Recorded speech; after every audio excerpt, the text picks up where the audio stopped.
It's an honor to be here on this panel of distinguished speakers.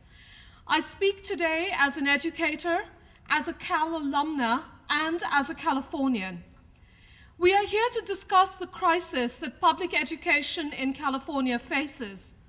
We are here to reject the inevitability of decline that our leaders in the UC system have presented to us, that the shine is off public education, that California is a failed state. Such trends may be prevalent, but they are not inevitable.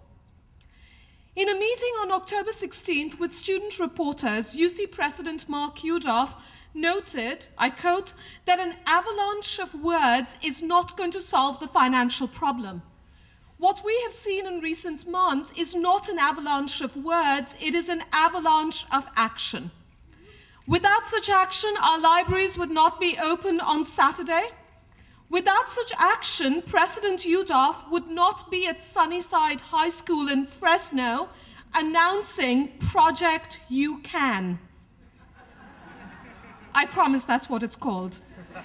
In less than a month, President Yudof has gone from saying that his office does not do any direct fundraising to announcing a $1 billion student scholarship campaign.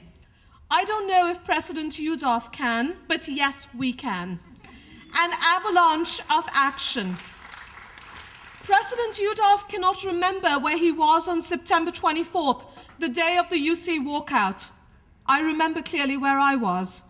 I was standing on a ledge at Sproul Plaza, just off the Mario Savio steps. I could not see the speakers, but I could hear them, and I could see a sea of people. President Yudof says that he lives an ethereal life. No students, no faculty, no classrooms. My life is grounded in my classroom, in the problems and aspirations of my students, in the common cause of research-based inquiry with my faculty colleagues. I remember where I was on September 24th because of this grounded reality. President Yudof says, I think we need an education campaign. I'm thinking about how to do that, he says. That education campaign was launched on September 24th by students, faculty, unions, alumni, parents. A month later, we are here to think about next steps in that education campaign. Such a campaign must give serious consideration to new sources of state funds for public higher education, such as that proposed by Majority Leader Tarico, and I'm grateful that he is with us here today. Such a campaign must make public education a key issue in the gubernatorial race. In fact, it's the other way around, that those running for the office of governor must respond to the roar that came forth from the UC system on September 24th. Show us that you know how to lead and govern. Show us that you can convert this energy into a new social contract for California. And we will show you that our house is in order, that we are not interested in being a subsidized Wall Street fat cat system. I believe that this crisis is an opening. The crisis is an opening to ask important questions in America about why we need public universities. There are many answers to that question. I'll give you just one. A few days ago, New York Times columnist Bob Herbert noted that between 2002 and 2007, the years of the financial bubble, 2/3 of the income gains accrued in America to the richest 1% of American households. 2/3 of the income gains. Herbert seems to be referring to research done by economists, including some at UC Berkeley, that shows that not since 1928, not since just before the Great Depression, has the richest 1% of American households held such a large share of the nation's income. But there is more. We have to ask who bears the losses in such a system.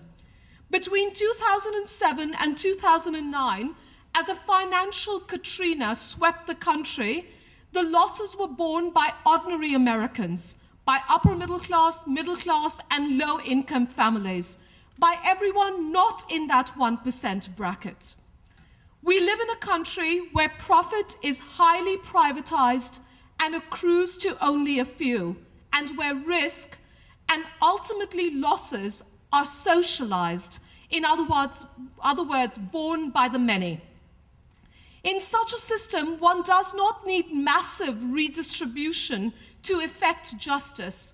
One only needs a few instruments of access and opportunity: decent healthcare, decent public education. This is why world-class public universities matter. To redress a system where the vast majority of Americans are already severely disadvantaged, a system where they bear the losses but do not benefit from the profits. Our struggle to maintain the public character of this public university is waged in this context.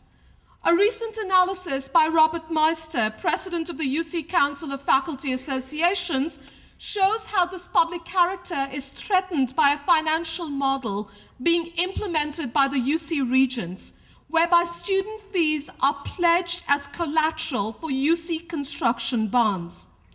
Such a system of general revenue pledges may be necessary for financial efficiency. I applaud financial efficiency.